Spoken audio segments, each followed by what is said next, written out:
नमस्कार, मैं हूं प्रदीप विश्वकर्मा और आप देख रहे हैं आज का मुद्दा। आज के मुद्दे में हम बात करेंगे गलवान की लड़ाई 10 जनपद तक आई।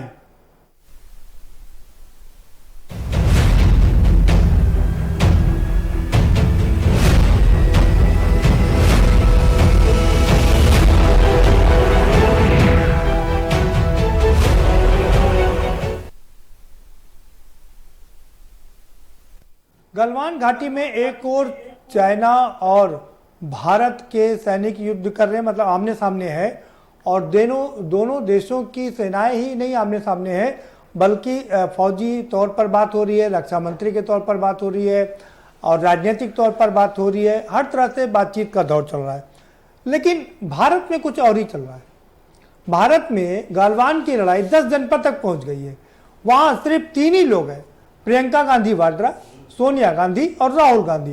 राहुल गांधी दरअसल लगातार आक्रमण कर रहे हैं भारतीय जनता पार्टी पर। वो कह रहे हैं कि आप लोगों ने देश से सच नहीं बोला और सही बताइए कि चाइना कहां तक घुस करके आ गया है।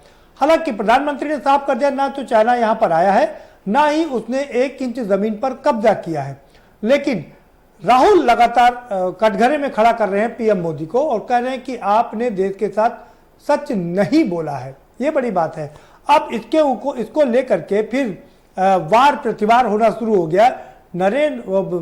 अमित शाह जो पूर्व राष्ट्रीय अध्यक्ष और गृह मंत्री हैं, उन्होंने कह दिया कि आप आइए और सदन में 2-2 हाथ कर लीजिए, वहीं पर बात हो जाएगी कि कौन कितना सही बोल रहा है, क्या गलत बोल रहा है।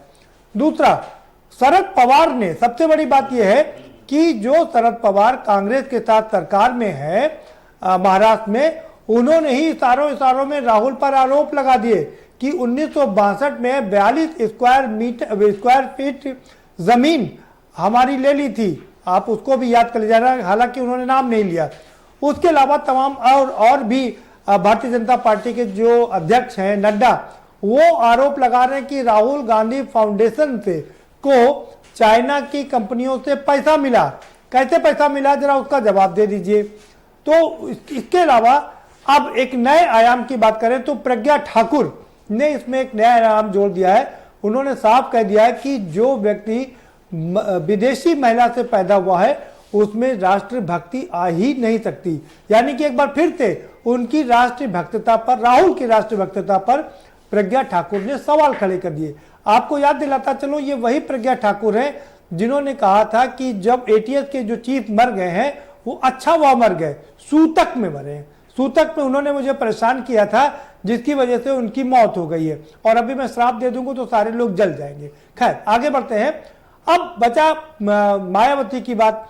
क्योंकि प्रियंका गांधी वाड्रा ने 2 दिन पहले एक स्टेटमेंट दिया कि मैं भारतीय जनता पार्टी की अघोषित प्रवक्ता नहीं हूं।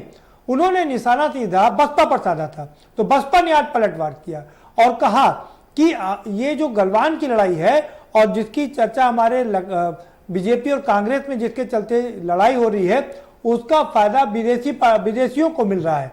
ये लड़ाई और सीधा कांग्रेस को ही कटघरे में खड़ा किया। क्या है इस सबके मायने, क्यों ये लड़ाई 10 जनपद तक आ गई है, इसी पर चर्चा करेंगे। हमारे साथ में खास मेहमानों का पैनल जुड़ा हुआ है, हम उनसे आपका परिचय कराएंगे, लेकिन एक रिपोर्ट आपको दिखा देते हैं। जरा ये रिपोर्ट देखिए और समझिए, फिर उसके बाद इस पर चर्चा करेंगे।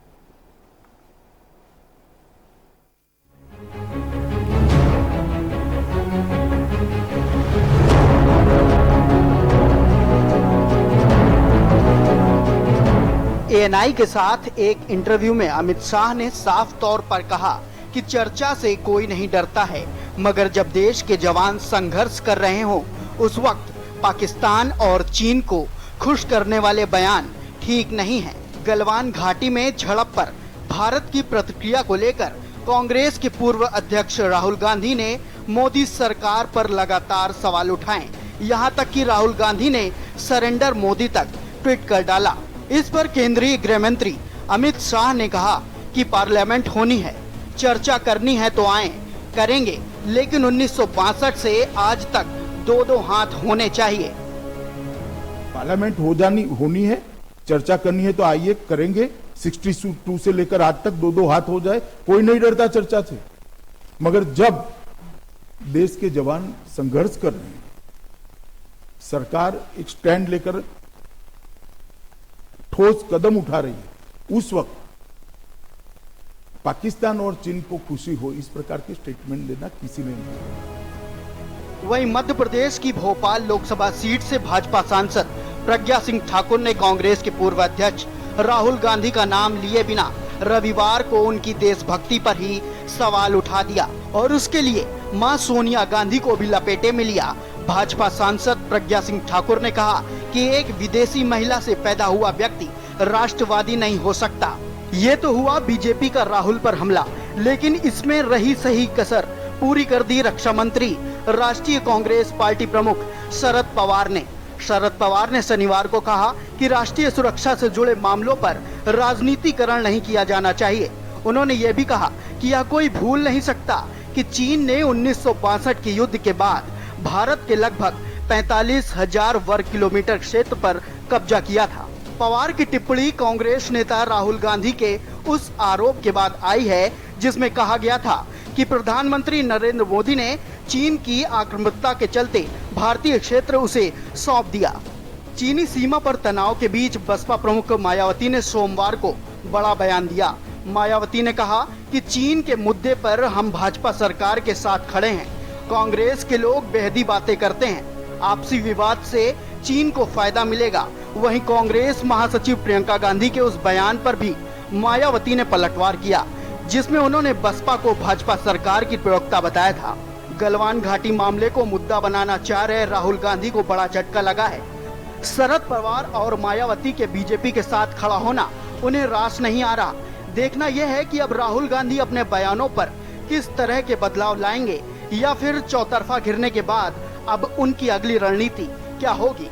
स्पेशल डेस्क के news India.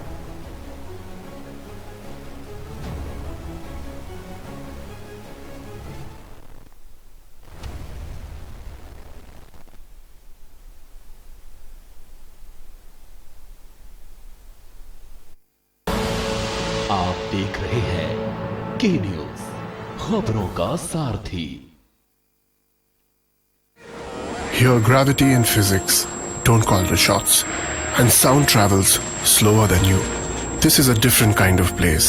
That's why we're looking for different kind of people, for whom excellence is not a job, but a way of being, be it in the sky or on the ground. We are looking for an invincible team of invincible people, people who are a cut above. Join the Indian Air Force to be a cut above. Corona संकट काल में के news India की देशवासियों से appeal है कि हम जाति धर्म को भूलकर कोरोना को हराने में एक साथ खड़े हों। जरूरतमंदों की मदद करें। कोरोना के खिलाफ जंग में हम अपना योगदान दें। हम सब मिलकर लड़ेंगे और मिलकर जीतेंगे। सावन में बरसेगी महादेव की कृपा। वैदिक उपाय से मिलेगी महादेव की कृपा। सावन में क्या है पूजा का विधान? इस बार के सावन में क्या है खास? आचार्य लंकेश के साथ सिर्फ के न्यूज इंडिया पर।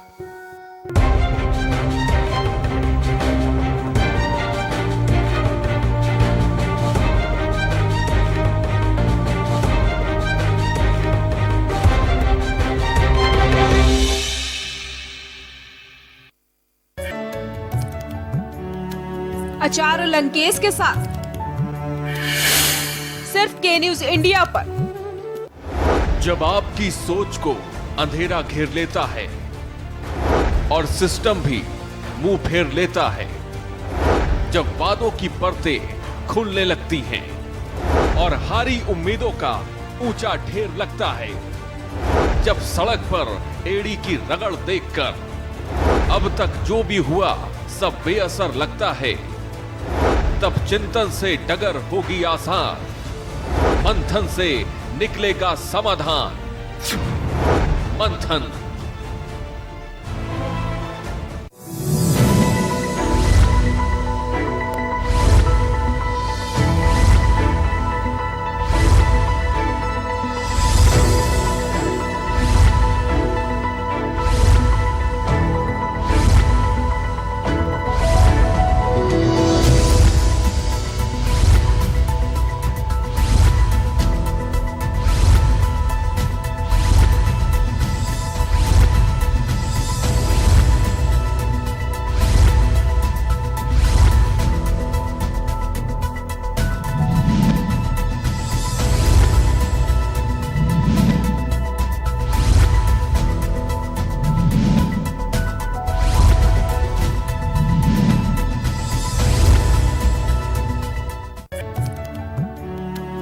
आचार्य लंकेश के साथ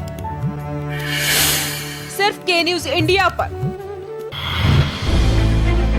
क्या है प्री मैरिज कॉन्ट्रैक्ट? क्यों करते हैं प्री मैरिज कॉन्ट्रैक्ट? क्या जरूरी है प्री मैरिज कॉन्ट्रैक्ट? क्या प्री मैरिज कॉन्ट्रैक्ट बढ़ाएगा तलाक? क्या बनाएगा वैवाहिक संबंधों को बेहतर? पाएं प्री मैरिज कॉन्ट्रैक्ट से जुड़े हर सवाल का जवाब। 0512-239-0031 और 0512-239-0032। हमारे खास कार्यक्रम वकील आपका में कॉल करना ना भूलें, सिर्फ के न्यूज इंडिया पर। जब आपकी सोच को अंधेरा घेर लेता है और सिस्टम भी मुंह फेर लेता है, जब वादों की परतें खुलने लगती हैं और हारी उम्मीदों का ऊंचा ढेर लगता है, जब सड़क पर एड़ी की रगड़ देखकर अब तक जो भी हुआ सब बेअसर लगता है, तब चिंतन से डगर होगी आसान, मंथन से निकलेगा समाधान। मंथन। सावन में बरसेगी महादेव की कृपा,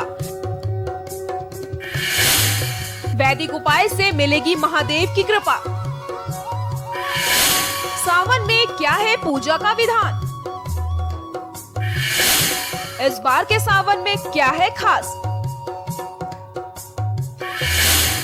आचार्य लंकेश के साथ सिर्फ के न्यूज इंडिया पर। कोरोना संकट काल में के न्यूज इंडिया की देशवासियों से अपील है कि हम जाति धर्म को भूलकर कोरोना को हराने में एक साथ खड़े हों। जरूरतमंदों की मदद करें। कोरोना के खिलाफ जंग में हम अपना योगदान दें। हम सब मिलकर लड़ेंगे और मिलकर जीतेंगे।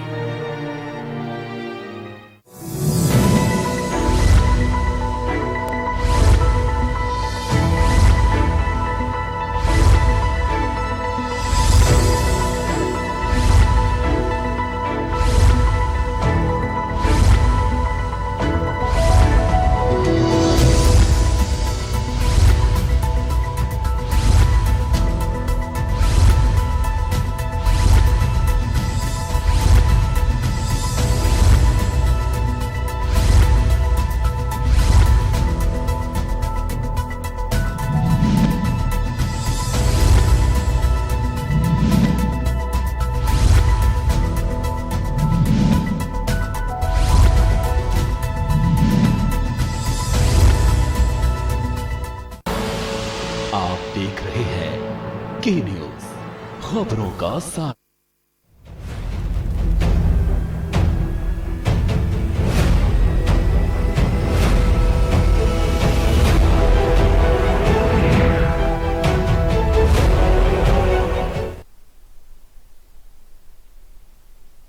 जी हाँ, तो गलवान की लड़ाई 10 जनपद तक आ गई है और उसको लेकर के राहुल गांधी, प्रियंका गांधी वाड्रा और सोनिया को लगातार घेरने की कोशिश की जा रही है।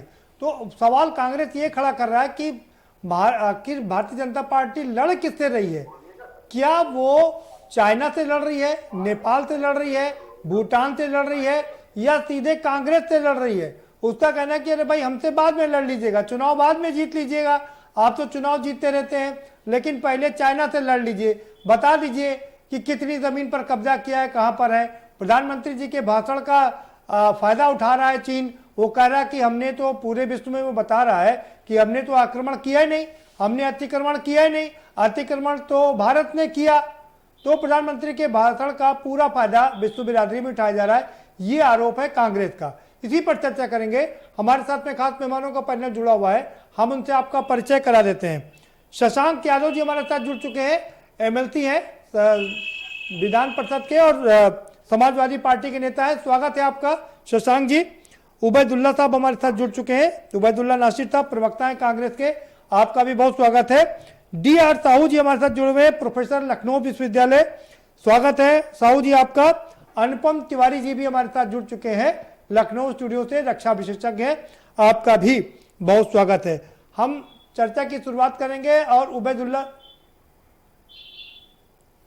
उबैदुल्ला साहब का रुख करेंगे। उबैदुल्ला साहब, अब ये लड़ाई गलवान घाटी से निकल करके आपके 10 जनपद तक आ गई है, क्या कहेंगे आप?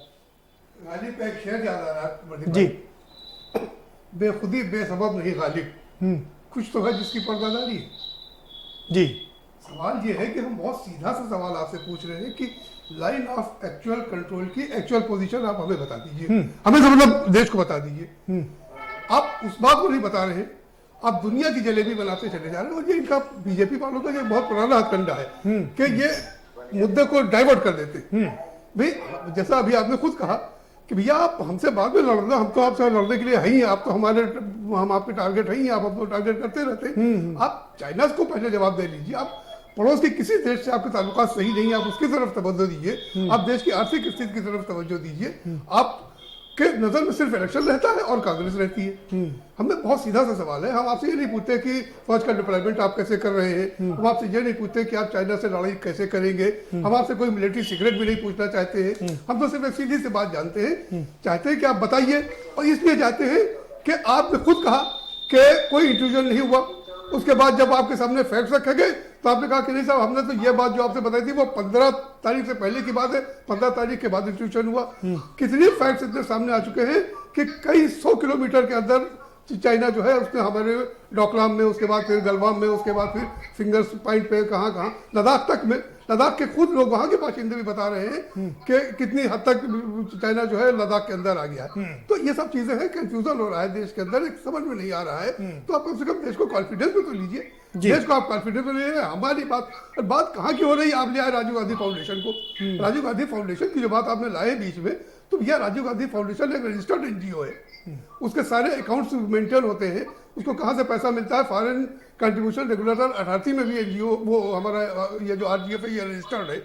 हमें पूरा अख्तियार है, पूरा कानूनी हक है कि हम फॉरेन कंट्रीब्यूशन लें। आपको भी फॉरेन कंट्रीब्यूशन मिला।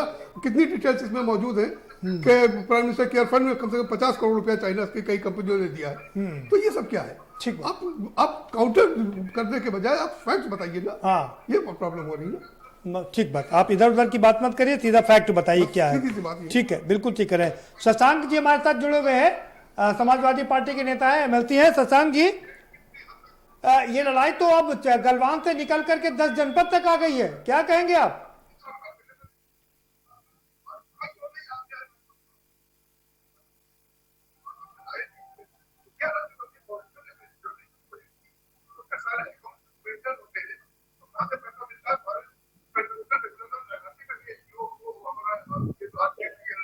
शशांक जी तक अभी आवाज लगता हम तक नहीं पहुंच पा रही है। हम प्रोफेसर डी.आर. साहू जी का रुख करेंगे। Professor DR. साहू जी, ये आप तो राजनीतिक विश्लेषक हैं, ये बता दीजिए कि ये जो लड़ाई भाजपा और कांग्रेस में हो रही है उसका कितना नुकसान हो रहा है भारत को और कितना फायदा मिल रहा है दूसरे मुल्कों को?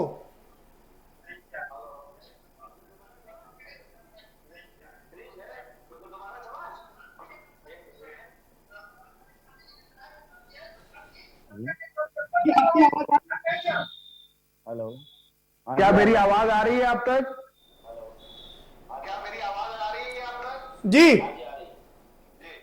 कि इस वक्त अभी सरकार भी तनाव मान रही है। कांग्रेस क्या कह रही है, भारतीय जनता पार्टी क्या कह रही है, मुझे इससे लेना देना नहीं है। समाजवादी पार्टी बहुत शुरुआत से कहती आई है कि हिंदुस्तान के लिए कोई खतरा है तो सबसे बड़ा खतरा चीन है। और ये चीज लोहिया जी ने कहा और नेताजी तो रक्षा मंत्री रहते हुए लगातार संसद में ऑन रिकॉर्ड वो बोलते रहे। और चीन की एक हमेशा रणनीति रही है कि वो संबंध बनाकर पीठ में छुरा भोगता है। 1962 में भी उसने किया और इस बार भी 18 बार प्रधानमंत्री जी के साथ झूला झूलने के बाद उसने ये हरकत करी है और अभी भी तनाव की स्थिति बनी हुई है। मेरा सिर्फ इस मामले पर यह कहना है, किसी भी ये चीन नहीं है, ये भारत है, ये लोकतंत्र है। इस लोकतंत्र में पारदर्शिता जरूरी है, जनता का विश्वास जरूरी है। चूंकि सरकार अभी तनाव मान रही है तो इस वक्त जो भी निर्णय लेना है सरकार को लेना है। लेकिन भारतीय जनता पार्टी के साथियों को याद दिलाना चाहता हूं कि 2013 में भारतीय जनता पार्टी ही अपना डेलीगेशन लेके लद्दाख तक गई थी। 5-5 इनके सांसद लोग गए हुए थे और आज ये मीडिया तक को वहां पर बॉर्डर पे नहीं जाने दे रहे हैं। ठीक है, अगर सरकार मानती है कि तनाव है तो अभी नहीं, लेकिन जब भी स्थिति स्पष्ट होगी, क्योंकि एलएसी के दोनों तरफ बिल्डअप हो रहा है, चाइना भी बिल्डअप कर रहा है, इंडिया भी बिल्डअप कर रहा है आर्मी का, इसका मतलब तनाव है। फैक्चुअल स्थिति क्या है ये आज नहीं तो कल बतानी तो पड़ेगी ही, चीजें छुप नहीं सकती हैं। इसलिए मेरा ये मानना है कि ये कहीं ना कहीं, चूंकि दोनों दोषी रहे हैं, कांग्रेस भी दोषी रही है, भाजपा भी दोषी रही है, ये आरोप प्रत्यारोप में सही बात से मुद्दे भटकाने की कोशिश हो रही है। एक दूसरे पे आरोप प्रत्यारोप के जरिए बॉर्डर की स्थिति जनता के सामने नहीं आ रही है, ये मेरा मानना है। आप बने रहिए हमारे साथ, आएंगे आपके पास दोबारा से। हमारे साथ डी.आर. साहू जी भी जुड़े हुए हैं, प्रोफेसर हैं, लखनऊ विश्वविद्यालय के राजनीतिक विश्लेषक हैं। Professor DR. साहू जी, आपको क्या लग रहा है कि ये जो कांग्रेस और भारतीय जनता पार्टी की आपस में गुत्थम गुत्था है, उसका फायदा दूसरे मुल्कों को मिल रहा है? क्योंकि अभी सरकार ने स्थिति को नॉर्मल किया है, विदेश मंत्री, प्रधानमंत्री, गृह मंत्री सारे के सारे ये मान रहे हैं कि तनाव अभी जारी है, तो अभी हम इनकी लायबिलिटी को फिक्स करने नहीं जा रहे हैं। लेकिन जनता बहुत ईगरली इनके एक एक मूव को वॉच कर रही है। कांग्रेस ने मतलब भर के आरोप लगाए हैं भारतीय जनता पार्टी पर चीनी कंपनियों से पैसा लेने के, भारतीय जनता पार्टी ने मतलब भर के आरोप लगाए हैं कांग्रेस के ऊपर चीनियों से पैसा लेने का। और सबसे बड़ी चीज जो एक जनता के सामने उलझन बनी हुई है कि आखिर मौके पर स्थिति क्या है। हम कम से कम समाजवादियों का स्टैंड बड़ा क्लियर है, हर हाल में क्लियर है। ठीक है शशांक जी, आप बने रहिए हमारे साथ में, हम आएंगे दोबारा से आपके पास जी। शशांक जी, ठीक है, हमारा हमेशा दुश्मन रहेगा। ठीक है प्रोफेसर डी.आर. साहू का रुख करेंगे। Professor DR. साहू जी, क्या लगता है जिस तरह से हम चाइना से लड़ रहे हैं, दूसरे छोटे छोटे मुल्क भी हमको आंखें दिखा रहे हैं, ऐसे में जरूरत है एक साथ खड़े होने की?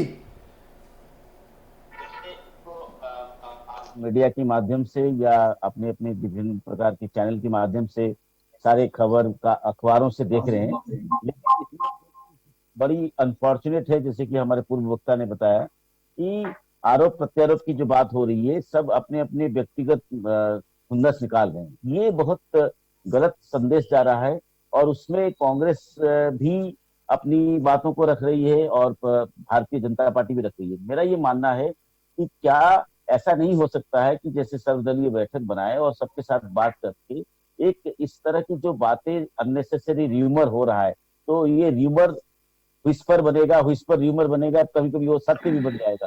तो इस तरह की जो माहौल बन रहा है कि इस जैसे कि अबनॉर्मल स्थिति है, इस अबनॉर्मल स्थिति में आज हम लोग लोकतांत्रिक व्यवस्था की जो सबसे मजबूत बात यह है कि हम एक तानाशाही जो चाइना है उनके साथ हम लड़ रहे हैं, लेकिन चाइना ने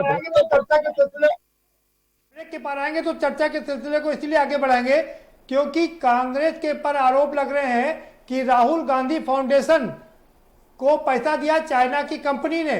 तो वहीं अब कांग्रेस आरोप लगा रही कि भारतीय जनता पार्टी ने, अभी हमारे साथ उबैदुल्ला साहब बता रहे थे कि चाइना की कई कंपनियों से पीएम केयर्स फंड में पैसा लिया गया। अब सवाल यह उठता है कि किसने पैसा लिया, किसने नहीं लिया और राष्ट्रहित किसका है, ये बड़ा दिलचस्प मामला है। और आपस में अगर हम यूं ही लड़ते रहेंगे तो जाहिर सी बात है कि इसका फायदा विदेशी ताकतें जरूर उठाएंगी। तो इसी पर चर्चा जारी रखेंगे, लेकिन एक छोटे से ब्रेक के बाद।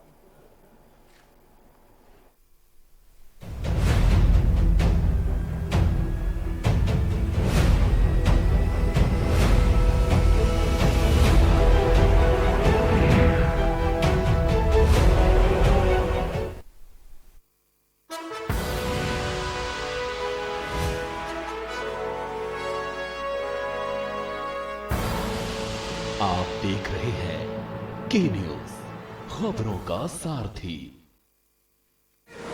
Here, gravity and physics don't call the shots, and sound travels slower than you. This is a different kind of place. That's why we're looking for different kind of people, for whom excellence is not a job, but a way of being, be it in the sky or on the ground. We are looking for an invincible team of invincible people. People who are a cut above. Join the Indian Air Force to be a cut above.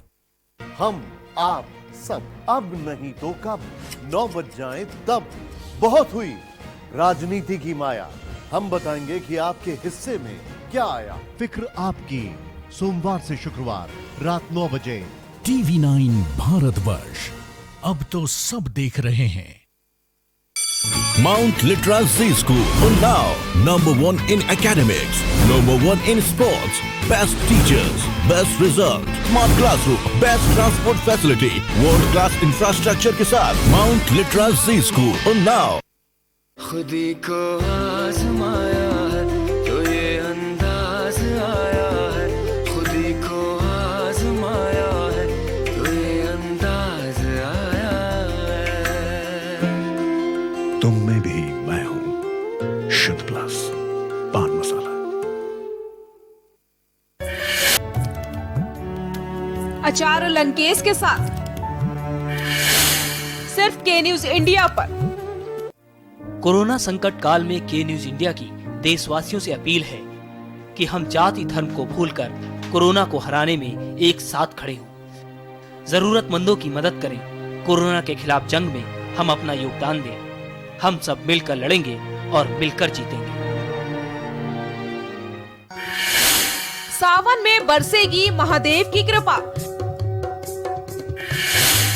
वैदिक उपाय से मिलेगी महादेव की कृपा। सावन में क्या है पूजा का विधान? इस बार के सावन में क्या है खास? अचार लंकेश के साथ सिर्फ के न्यूज इंडिया पर।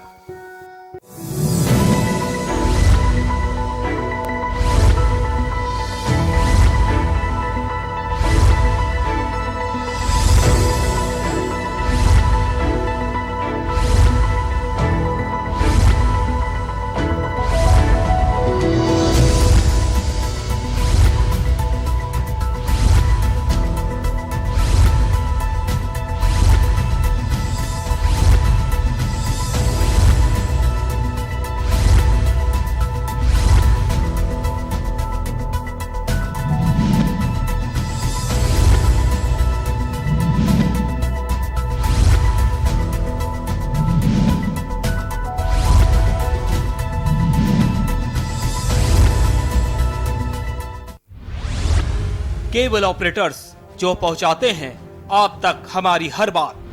सजगता और समझदारी जिनकी है पहचान। जो है कोरोना योद्धा, जो है जिम्मेदार। इन कोरोना योद्धाओं को के न्यूज का सलाम। आप हैं तो हम हैं, आपके बिना हम कुछ नहीं। देश भर के केबल ऑपरेटर्स कोरोना योद्धाओं का के न्यूज की तरफ से हार्दिक अभिनंदन। आप देख रहे हैं के न्यूज।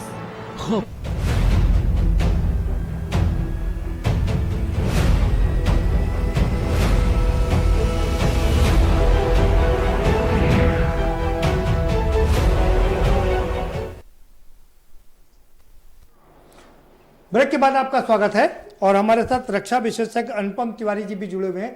अनुपम जी, आपने पूरी रिपोर्ट देखी, लोगों की बात सुनी, क्या कहेंगे आप? मुझे चिंता तो नहीं कह सकता हूँ। एक सैनिक ये सब चीज़ों से चिंतित नहीं होता है। ना भारतीय सेना को इसका कोई फर्क पड़ता है कि देश का राजनीति में किस तरह के आरोप प्रत्यारोप लग रहे हैं। लेकिन हाँ, एक दुख जरूर होता है कि आज जब पूरे देश को एक साथ मिलके सेना के पीछे खड़ा होना चाहिए, तो लोग यहाँ पर चाहे सत्ता पक्ष हो चाहे विपक्ष हो, दोनों एक दूसरे के ऊपर आरोप लगा रहे हैं। सबके अपने अपने दावे हैं, सबकी अपनी अपनी चिंताएं हैं, लेकिन मुझे नहीं लगता कि ये इस समय जरूरी है। कुछ दिन रोका जा सकता था इन सब चीज़ों को। राजीव गांधी फाउंडेशन के ऊपर जो आरोप लग रहे हैं आज, वो पिछले 6 साल में कभी भी लगाए जा सकते थे, या पीएम केयर्स के ऊपर जो आज आरोप लगा रही है कांग्रेस, वो भी बाद के लिए टाली जा सकती थी। आज जरूरत है सिर्फ और सिर्फ चीन के साथ हमारे क्या रिलेशन हो रहे हैं, कैसे हमारी सेना वहां पे लड़ रही है, उनको क्या जरूरतें हैं, इन सब चीजों पे गहरा विचार होना चाहिए। जो प्रक्रियाएं लंबित पड़ी हुई हैं रक्षा की, जो सौदे लंबित हैं, उनको थोड़ा सा त्वरित कराया जाए, इनके बारे में सरकारों को सोचना चाहिए। और राजनीतिक नेतृत्व जो निर्णय लेने वाला है, उसको अपनी सारी ऊर्जा भारतीय सेना के साथ लगानी चाहिए कि उनको किस समय क्या परेशानियां हैं और उन परेशानियों का सामना करने के लिए सेना को किन हथियारों की जरूरत है, किन एम्यूनिशंस की जरूरत है, उन सब चीजों की वहां पे जरूरत के समय सप्लाई चालू रहे। बाहर से जो विमान आने हैं, जैसे राफेल हो, उसके बारे में पता चला है कि शायद 27 जुलाई को वो यहाँ पे शायद पहली खेप आ रही है उसकी। तो इस तरह के निर्णय लेने में ज्यादा जिम्मेदारी की जरूरत है। और राजनीति से भारतीय सेना को कभी फर्क नहीं पड़ा है। राजनीति से भारतीय सेना का सिर्फ एक ही ताल्लुक है, वो है राजनीति का जो शीर्ष नेतृत्व है, जो इस समय देश की सत्ता पर है, वो भारतीय सेना के साथ दिखना चाहिए और वो सही समय पर निर्णय लेना चाहिए। इसके अलावा एक सैनिक को या एक सेना को इन सब चीजों से कोई फर्क नहीं पड़ता है। नहीं, ठीक है। आ रहे उबैदुल्ला साहब का रुख करेंगे। उबैदुल्ला साहब, अनुपम जी कह रहे हैं कि इस समय सारे देश को एक साथ खड़े होना चाहिए, और पीएम केयर्स फंड में जो आप आरोप लगा रहे हैं उसको थोड़े समय के लिए रख लेना चाहिए। उसके थोड़े देर बाद आप लगा रहे थे भाई बिहार का चुनाव नवंबर में है, थोड़ा रुक करके लड़ लेते चुनाव। देखिए, हमारे जो फौजी साथी हैं उनकी बात से हम पूरी तरह सहमत हैं जी, और इसमें कहीं कोई शक नहीं है कि हम लोग सब लोग सेना के पीछे खड़े हैं। सेना से कोई मतलब ही नहीं, ये सेना का काम ही नहीं है। सेना से हमारा कोई सवाल ही नहीं था। सेना की जो कुर्बानियां हैं, सेना का जो शानदार इतिहास है, और सेना जितनी बहादुरी से और वैल्योर से लड़ती है, उसके तो हम सब लोग नतमस्तक होते हैं। अभी 2 दिन पहले हमने जो हमारे जो फौजी शहीद हुए उनके लिए पूरे देश में हमने शोक मनाया, पूरे देश में हमने उन्हें श्रद्धांजलि अर्पित की।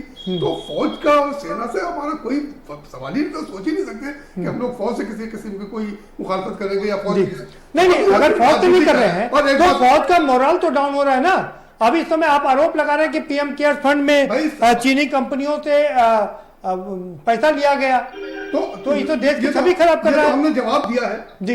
इल्जाम तो आपने लगाया था, हम तो इससे पहले नहीं बोले थे जी। आपको जिस तरीके से आपने बेशर्मी के साथ चीन के प्रेसिडेंट को रिसीव किया, ये कोई तरीका था?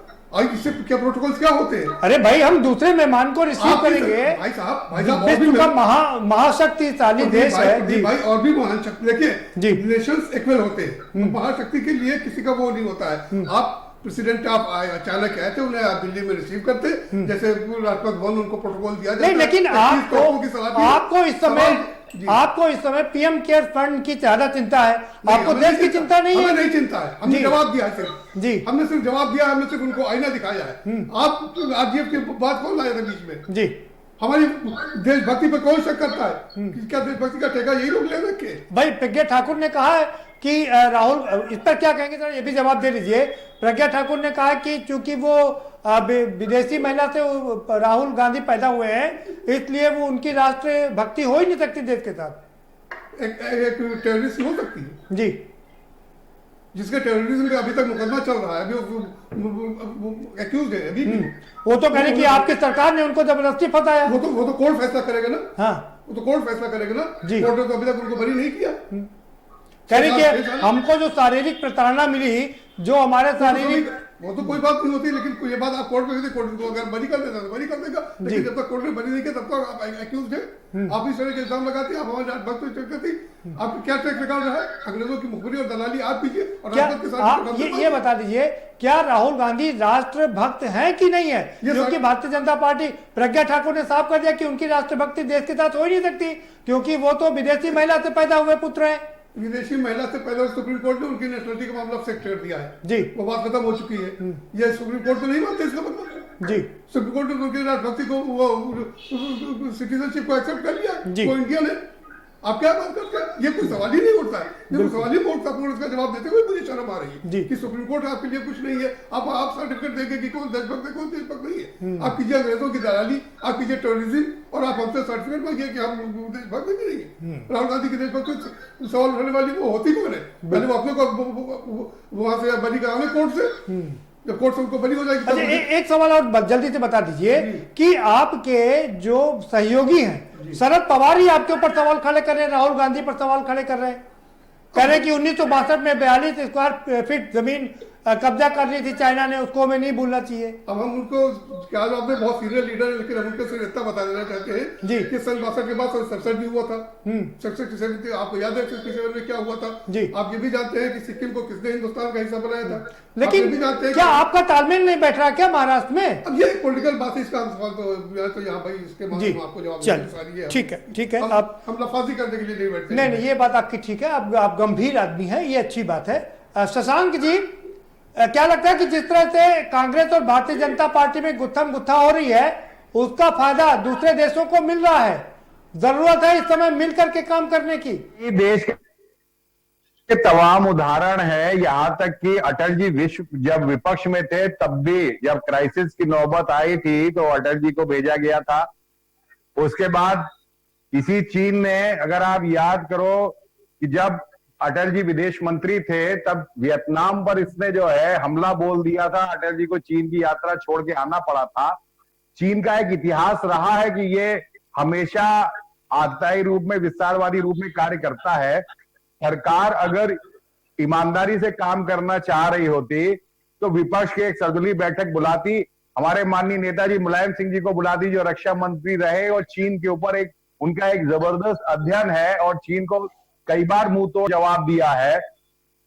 इसी भारतीय जनता पार्टी की सरकार ने डोकलाम में 72 दिन का स्टैंड अप देखा था, सरकारें बनी नहीं और बड़ा इसको कहा गया था कि साहब हमारी ये बड़ी नैतिक विजय हुई है कि चीनी सेना पीछे हटी। लेकिन अब जो खबरें आ रही हैं कि डोकलाम में भी उसने नया बिल्डअप तैयार कर दिया है चाइना ने। लेकिन मैं फिर कहूंगा कि अभी हम सरकार की आलोचना करने के मूड में बिल्कुल भी नहीं है। अभी हमारी ये मानना है कि सरकार जो भी करेगी तो सरकार ही, जो बॉर्डर पे जो भी लड़ाई लड़नी है सरकार को लड़नी है। ये कोविड केयर फंड हमारे चाहे मुख्यमंत्री ने बनाया हो चाहे प्रधानमंत्री ने शशांक जी, सवाल यह है कि आप कह रहे हैं कि रक्षा मंत्री रहे हैं मुलायम सिंह यादव जी, और इस बात में कोई शक नहीं कि वो लगातार चीन से हमको आगाह करते रहे। अगर उनके पास इतना एक्सपीरियंस है तो वो आगे बढ़कर देश की सेवा क्यों नहीं कर रहे हैं? क्यों प्रधानमंत्री को कोई सलाह नहीं देते हैं? या एक बार सवाल दोहरा सकते हैं आप? थोड़ा बीच में आवाज डिस्टर्ब हो गई थी। हाँ, सवाल ये है, आपने इसमें कोई शक नहीं कि मुलायम सिंह यादव लगातार चाइना के खिलाफ हमें सचेत करते रहे और उनको अच्छा अनुभव भी है, तो क्यों नहीं वो आगे बढ़कर प्रधानमंत्री को कोई सलाह दे देते हैं? नहीं, सलाह देखिए, बिन मांगी सलाह की कोई कीमत नहीं होती है। जब तक सलाह मांगी नहीं जाएगी तो उसकी गंभीरता नहीं रहती है, वरना उसको भी एक राजनीतिक स्टेटमेंट मान लिया जाएगा। जब हम सलाह देंगे आपको तो हम कुछ आपकी कमियों की तरफ भी इशारा करेंगे। अगर हम बिन मांगी सलाह देंगे तो आप भी उसको कह देंगे साहब ये पॉलिटिकल स्टेटमेंट है। ये सरकार को पहल करनी चाहिए थी कि किसी तरीके से जो है उनके अनुभव का लाभ उठाते। और हम फिर कह रहे हैं कि आज भी सरकार अपना निर्णय ले, जो इनके हम बाद में निपट लेंगे कि प्रधानमंत्री रिलीफ फंड में कितना पैसा गया है, कहां इन्होंने इस्तेमाल किया, या जनता ये बाद में पूछ लेगी कि तुमने अभी तक चीन का नाम एक बार भी नहीं लिया, चाहे वो मन की बात हो चाहे स्टेटमेंट हो। लेकिन इन दफलों में भी हम नहीं पढ़ना चाहते। हम तो सीधे सीधे ये कहना चाहते हैं कि जो भी करना है उसको करके दिखाओ। अब ये वक्त आ गया है, जो निर्णय लोगे देश के लिए, हम देश के साथ में हैं। वरना एक अनुपम खेर ने एक एडवर्ड एबे को कोट किया था, जो शशि थरूर ने भी कोट किया है, कि एक देशभक्त को जरूरत पड़ने पर देश की रक्षा के लिए देश की सरकार से भी भिड़ना पड़ता है। तो मुझे लगता है कि ये इस लेवल पर सरकारें पर्देदारी ना करे कि जनता इनसे सवाल करने लगे। अभी जनता का जनमानस पूरी तरीके से देश के साथ है, लेकिन पारदर्शिता रखे, ट्रांसपेरेंसी के बिना काम चलेगा नहीं। ठीक है, शशांक जी बने रहिए हमारे साथ में। Professor DR. साहू जी का रुख करेंगे। डी.आर. साहू साहब, ये जो जंग चल रही है देश के अंदर, उससे कितना नुकसान हो रहा है देश को? क्या होगा वो तो बहुत इंपॉर्टेंट बात है। बहुत सारे कॉन्स्पिरेसी थ्योरिस्ट जो भी कॉन्स्पिरेसी सिद्धांत की बात करते हैं, उसमें एक ये आरोप लगाया जा रहा है, इस बात आ रही है कि शायद बिहार की इलेक्शन की वजह से ये सारी घटनाएं हो रही है। दूसरा ये लगाया जा रहा है कि नेपाल जो है चाइना की प्रभाव से और पाकिस्तान चाइना के प्रभाव से इस तरह की घटनाएं हो रही है, जिससे कि इस कोविड-19 के समय में जो एक सामाजिक जो आपदाओं की स्थिति है, इसी में इसका करके इसको भारत को कमजोर किया जाए। दूसरी तरफ हम यदि जाएंगे तो ये देखा जा सकता है कि भारत में जो पार्टी, पॉलिटिकल पार्टी, इस तरह की जो कल्चर, इस तरह की जो संस्कृति आने वाले समय में हम लोगों के सामने प्रस्तुत कर रहे हैं। लोकतंत्र 70 साल होने के बाद हमारी जो लोकतांत्रिक मूल्यों की जो परिपक्वता होनी चाहिए, उसके अलावा ये जो तू में हो रहा है, तो आपके पास यदि राजीव गांधी फाउंडेशन में जो पैसा गया था तो पहले भी बताना चाहिए था। इसी चाइना के समय में क्यों बात किया रहा है? इसी तरह से पीएम केयर फंड की बात, इसकी मतलब है कहीं ना कहीं आपस में कोऑर्डिनेशन इसलिए नहीं है। ये बात आपने बिल्कुल ठीक कही राहुल गांधी, ये बात आपने बिल्कुल ठीक कही। राहुल गांधी फाउंडेशन में पैसा जा रहा है, ये बात हम बिहार के चुनाव के समय कह सकते थे। अभी तो चुनाव में थोड़ा समय है, आ रहा है। पीएम केयर फंड में भी जो पैसा आ रहा है उसका भी हम बाद में उल्लेख कर सकते थे। तो दोनों ओर से मुझे लग रहा है गलतियां हो रही है क्या? कहते हैं कि जो चाइना की मजबूती बढ़ रहा है, चाइना की, और डिफेंस जो हमारी जो सेना है वो काफी मोरल, जो उसकी जो नैतिकता है काफी कमजोर हो रहा है। तो इसमें फायदा किसी का नहीं है, बल्कि हमारे देश की जो आंतरिक जो द्वंद्व है वो सामने बाहर आ रहा है। तो मेरा ये मानना है कि ये तो एक तो इसको मैं कहूंगा सरकार की कमी है।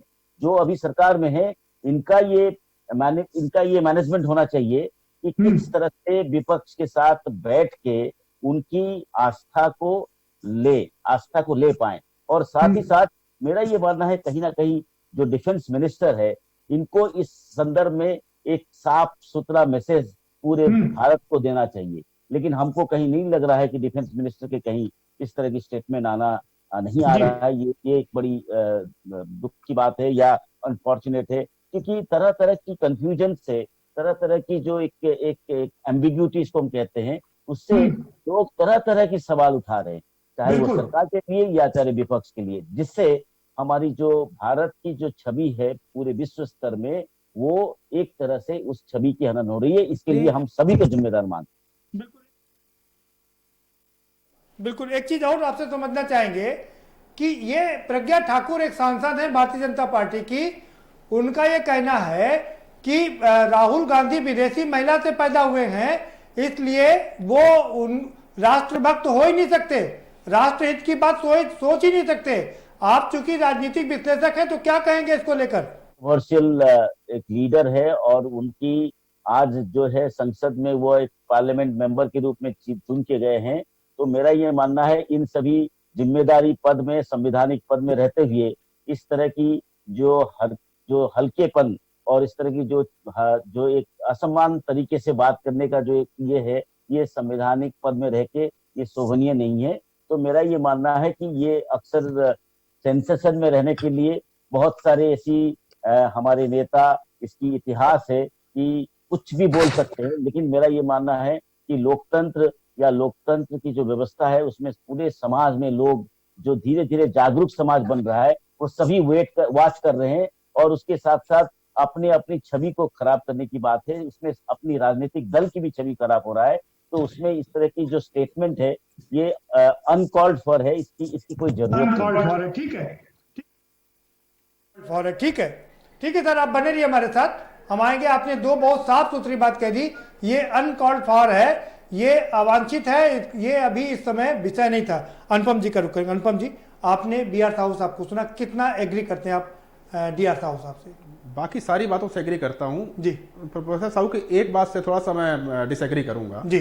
साहब ने बोला कि इससे सेना का मनोबल कहीं ना कहीं गिरता है। क्षमा चाहता हूं प्रोफेसर साहब, सेना का मनोबल इन सब चीजों से कभी फर्क ही नहीं पड़ता है जी, कभी नहीं गिरता इन सब चीजों से। यहाँ पे देश की राजनीति कैसे चल रही है, क्या हो रही है, सेना, आपको ये समझना पड़ेगा, देश को ये समझना पड़ेगा कि भारतीय सेना प्रोफेशनलिज्म के स्तर पर बहुत ऊपर है। हमारे सैनिकों को इन सब चीजों से फर्क ही नहीं पड़ता है कि राहुल गांधी ने क्या कहा तो नरेंद्र मोदी जी ने क्या कहा या फलाने नेता ने क्या कहा, शरद पवार ने क्या कहा, इन सब चीजों का कभी कोई फर्क नहीं पड़ता है। मेरा विश्वास कीजिए, 20 वर्ष मैंने सेना में दिए हैं, मैं जानता हूं इन सब चीजों को। इन सब चीजों को हाँ, इतना मैं मानता हूं कि जैसे चाय पे चर्चा के समय कभी कभार सैनिक लोग भी बात कर लेते हैं, वो इसी समाज का हिस्सा है, तो इन सब चीजों से उनको मॉरली या उनके मनोबल पे कभी कोई असर नहीं पड़ता है, कोई नेगेटिव इम्पैक्ट नहीं। आपको ये नहीं लगता है कि अगर पूरा देश एक साथ होता, पूरा विपक्ष एक साथ होता, समाजवादी पार्टी के संरक्षक मुलायम सिंह यादव भी अगर साथ में होते तो एक अच्छा संदेश जाता उससे? और मुझे ये लगता है कि पूरा देश एक साथ में है। हाँ। ये जो भी विवाद हो रहे हैं ये राजनीतिक इनके मायने निकाले जा सकते हैं, लेकिन अगर मनोबल की बात करें तो सेना भी ये जानती है कि पूरा देश उनके साथ खड़ा हुआ है। इस बात में कोई शक नहीं, इसमें पूरा देश सेना के साथ खड़ा, इस बात में कोई शक नहीं है। लेकिन ये जो राजनीति हो रही है उससे मनोबल में कहीं ना कहीं दिक्कत आती है? बिल्कुल नहीं आती है, यही तो मैं समझाना चाह रहा हूँ। मनोबल पे इन सब राजनीति का सेना के मनोबल पे असर नहीं पड़ता है। असर तब पड़ेगा जब इस राजनीति की वजह से सेना के मार्ग में कठिनाइयां आएंगी। मैं पहली बार शुरुआत में मैं यही बताना चाह रहा था कि जब तक सेना को उसके जरूरी साजो सामान, आवश्यकता के समय लिए जाने वाले निर्णय अगर सब सही समय पे मिलते रहेंगे तो आप यहाँ पर कितना भी लड़ाई करिए, आप एक दूसरे को दिन भर गालियां दीजिए, इससे कोई फर्क नहीं पड़ने वाला है। सेना बहुत अच्छे ढंग से काम करती है और सेना को पता है कि उसका काम क्या है। देखिए एक चीज और हमको समझना पड़ेगा कि चीन केवल सैनिक स्तर पे नहीं लड़ाई लड़ रहा है, चीन हमारे साथ इंफॉर्मेशन वार भी कर रहा है, तो चीन प्रोपेगेंडा भी कर रहा है। वो जो यहाँ से चीजें निकल रही हैं उसका प्रोपेगेंडा वो पूरे विश्व में कर रहा है, उसका प्रोपेगेंडा विश्व में कर रहा है। हाँ, हमें इस चीज को समझना चाहिए। इसको आप सेना से मिला के नहीं देख सकते, सेना का काम अलग है। अब बाकी सारी राजनीतिक नेतृत्व को ये समझना पड़ेगा कि हम कहीं उसके प्रोपेगेंडा वार के शिकार तो नहीं हो रहे हैं या उसके इंफॉर्मेशन वार के शिकार तो नहीं हो रहे हैं। ठीक है, इस तरह से हमें इस चीज को लेना चाहिए। शशांक जी का रुख करेंगे। शशांक जी कुछ कहना चाह रहे हैं? जी मैं ये कह रहा था कि आप एक बार बार चीज पूछ रहे हैं कि प्रज्ञा ठाकुर ये कह रही है कि वो राहुल गांधी जो है वो विदेशी माँ के महिला के ऊपर इशारा कर रही है, नाम तो नहीं लिया उन्होंने जी। तो इस संदर्भ में खाली इतना कहना चाहता हूं कि 70 साल में मैं वकालत के प्रोफेशन में भी हूं और करीब करीब एक ज्यादा तो नहीं है लेकिन हिंदुस्तान में करीब 2,500-3 हजार मुकदमे अब तक जासूसी के हो चुके हैं। और जहां तक मेरी जानकारी है जो ये करीब 3-3.5 हजार जो जासूसी के मुकदमे हुए हैं इनमें किसी की मां विदेशी नहीं थी, सारे के सारे वो हिंदुस्तान में ही पैदा हुए लोग थे जो देश के खिलाफ जासूसी कर रहे थे। तो ये तो एक निहायत ही बचकानी बात है कि किसी की मां विदेशी है तो उसकी राष्ट्रभक्ति पे आप वो संदेश करें।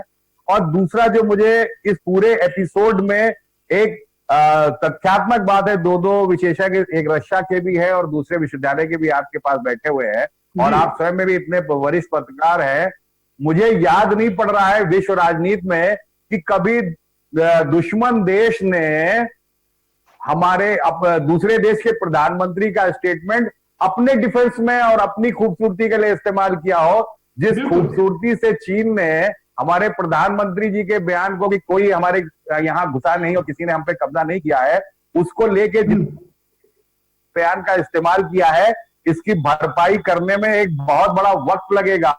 ठीक है शशांक जी, ठीक है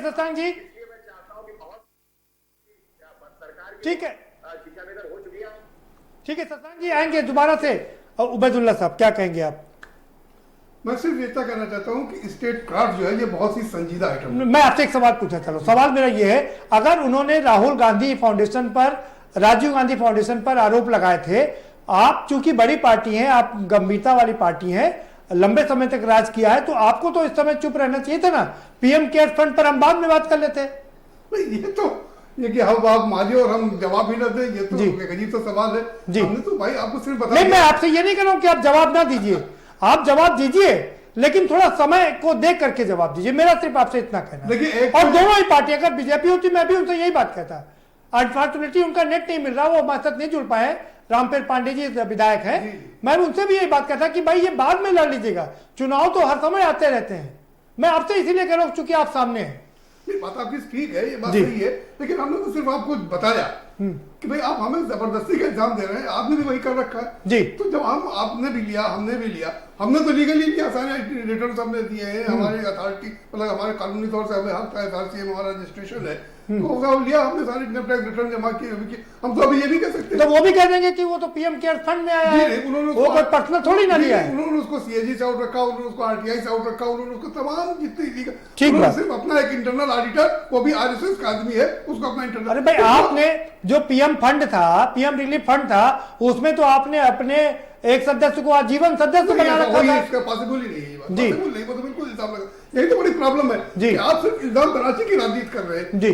आप अभी हम यही कहना चाहते थे कि स्टेट क्राफ्ट एक बहुत ही सीरियस मामला है। जब आप इलेक्शन हुआ जरूर लाइन लग गई, लेकिन आप 24 घंटे इलेक्शन मूड में रहते हैं, 24 घंटे आप कांग्रेस के ऊपर। अरे भाई तभी तो पार्टी चुनाव जीत रही है, क्योंकि वो 24 घंटे इलेक्शन मोड में रहते हैं। आप नहीं जीतते तो आप मत लड़िए चुनाव। भाई बाबा चुनाव ही सब कुछ है तो देश को छोड़ दीजिए फिर। जी नहीं, जब चुनाव लड़ेंगे जीतेंगे तभी तो सरकारें बनाएंगे, तभी तो देश पर राज करेंगे। तो जीतने का ये मतलब थोड़ी ना कि आप जिसको चाहिए ठीक है और हम जवाब भी ना दें। जी प्रोफेसर डी आर ताऊ साहब जी, ठीक है सर, समय कम है हमारे पास में।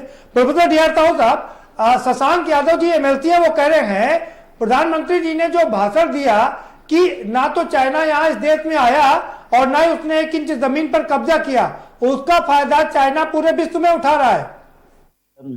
बहुत उसमें दम है जो उन्होंने बताया, लेकिन आप उनके भी सुन लीजिए, हमारे एनसीपी पवार साहब की भी बात सुन लीजिए। तो इन्होंने भी कहा कि भाई एंडोर्स किया कि करीब 45,000 स्क्वायर फीट हमारी गए। तो मेरा कहना है कि ये इसमें एक गवर्नमेंट की तरफ से एक कंप्लीट व्हाइट पेपर, जैसे कि मैंने आपके पहले डिबेट में बताया था। हाँ बिल्कुल, आपने तो पहले व्हाइट पेपर की डिमांड की थी। बिल्कुल, आपने तो पेपर की आ जाए, जिसको एक सरकारी सूत्रों के आधार पे यदि ये बात को रखा जाए तो ये सब बातों बेमानी हो जाएगी, कोई मतलब ही नहीं रहेगा, चाहे हम ठीक कहें। तो मेरा ये मानना है ठीक है, समय कम, ठीक है समय कम है सर, आप जुड़े रहिए हमारे साथ। अनुपम जी का रुख करेंगे। अनुपम जी, ये बात तो बिल्कुल सच है कि दोनों तरफ से वार प्रतिवार हो रहा है और शशांक जी बड़ा सवाल उठा रहे हैं कि प्रधानमंत्री के भाषण को लगातार चाइना कोट करके पूरे विश्व में दिखा रहा है। बिल्कुल, शशांक जी से मैं पूरी तरह सहमत हूँ। ये वही तो मैं पिछली बार में ये बोल रहा था, इन्फॉर्मेशन वार और प्रोपेगेंडा वार ये चाइना की बहुत बड़ी ताकत रही है और हमें उनकी उस ताकत को समझना पड़ेगा। हम सिर्फ यहाँ पे सैन्य ताकत की बात नहीं कर रहे हैं, हम यहाँ पे उसके इस प्रोपेगेंडा को, साइबर वार को, इन सब चीजों को समझना चाहिए और हमारे नेताओं को इन सब इस तरह की चीजों से बचना चाहिए जिसका कि वो अपने प्रोपेगेंडा में इस्तेमाल कर सके। और अगर प्रधानमंत्री जी की बात का वो इस्तेमाल कर रहा है तो ये सरकार को इस चीज का संज्ञान लेना चाहिए और इसके कुछ काउंटर में कुछ ना कुछ जवाबी कार्रवाई यहाँ पे भी करनी चाहिए। चलिए, बहुत शुक्रिया आप सभी मेहमानों का इस चर्चा में शामिल होने के लिए, बहुत शुक्रिया। तो गलवान की जो लड़ाई है वो 10 जनपद तक पहुंच गई है और यहाँ हमारे पैनल में जो सारे लोग बैठे हुए हैं, सबका ज्यादातर लोगों का यही मानना है कि हमें अभी इस समय एक साथ रहना होगा, एकजुट करके काम करना होगा। उसके बाद हम जब चुनाव ये हमारी समस्या समाप्त हो जाएगी, उसके बाद हम चुनाव के समय ये सारे आरोप प्रत्यारोप एक दूसरे पर लगा सकते हैं, लेकिन फिल वक्त हमें अपने पर कंट्रोल रखना होगा जिससे कि विश्व में पूरा संदेश जाए कि हमारा देश एकजुट है और हम एकजुट होकर के लड़ाई लड़ रहे हैं। फिलहाल इस कार्यक्रम में इतना ही, आप हमें दीजिए इजाजत और बाकी खबरों के लिए देखते रहिए के न्यूज इंडिया।